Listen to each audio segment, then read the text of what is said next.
सभी को सादर प्रणाम। आइए सुनाती हूँ प्यारा सा सोहर का उठान गीत है, पति पत्नी का नोक झोंक। आप लोग ज़रूर सुनिएगा। एक पति के दो पत्नी होती हैं, तो उसी पे है छोटा सा चुटकुल्ला गीत है, मज़ेदार। आप लोग ज़रूर सुने।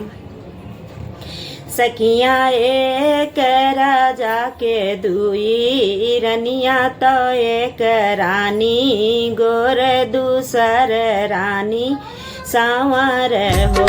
सखिया एक राजा के दुई रनिया तो एक रानी, गोर दूसर रानी सांवर हो। सखिया एक रानिया एक गोरी दूसर रानी, सांवरी दूसर रानी सांवरी हो। सखिया गोर की तो सोवै राजा की से, जरिया सांवर की दुआरे सांवर की दुआरे ही हो। आधी राती घोड़वा छूटाने तो राजा उठी बांधाई, तो राजा उठी बांधाई हो। बहनी पड़ी गई राजा पर छैया, तो सांवरी रब से नी सांवरी रब से नी हो। बहनी सांवरी के बहनी सांवरी बाहर घर अंगना, तो गोर कीनी हारई, तो गोर कीनी हाराई हो। बहनी सांवरी बाहर घर अंगना, तो गोर कीनी हारई, तो गोर कीनी हाराई हो। बहनी हमा सोए राजा जी के कोरवा, तो सांवरी वरवाई, तो सांवली वरवाई हो।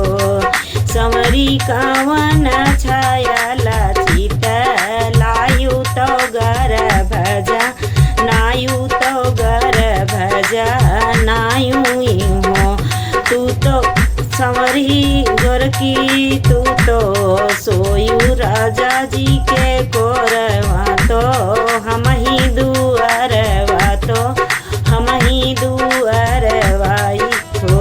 गोरकी आधी राती गोड़ छूटाने, तो राजा उठी बांधाई, तो राजा उठी बांधाई हो। गोरकी आधी रात घोड़े छूटाने, तो राजा उठी बांधाई, तो राजा उठी बांधाई हो। गोरकी पड़ी गवे राजा पर छैया, तो हामा हूँगा रब से नी हामा हूँगा रब से नी हो।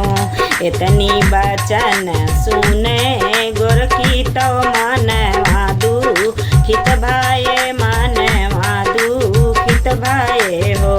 सखिया सोई गई तानी के चादरिया, तो मनवा भी योगली है मनवा भी योगली है हो। बाहर से आवे मोरे पियवा, तो रानी से यारज करई, रानी से यारज करई हो। रनिया कौना संकट तोहरे जियरा, तो मनवा दुखित भाए, तो सुख नींदे सोयौ, तो सुख नींदे सोयायु हो। हम तो सोए राजा की से, जरिया तो गोर की दुआरे, तो सांवली दुआरे ही हो। राजा सांवली के पाड़ी पर छैया, तो सांवली रब से नी सांवली रब से नी हो। राजा सांवली के पाड़ी पर छैया, तो सांवली रब से नी सांवली रब से नी हो। चुप रहा रानिया तू, चुप रहा रानिया, केहू ना ना बताया तू केहू ना जताया हो।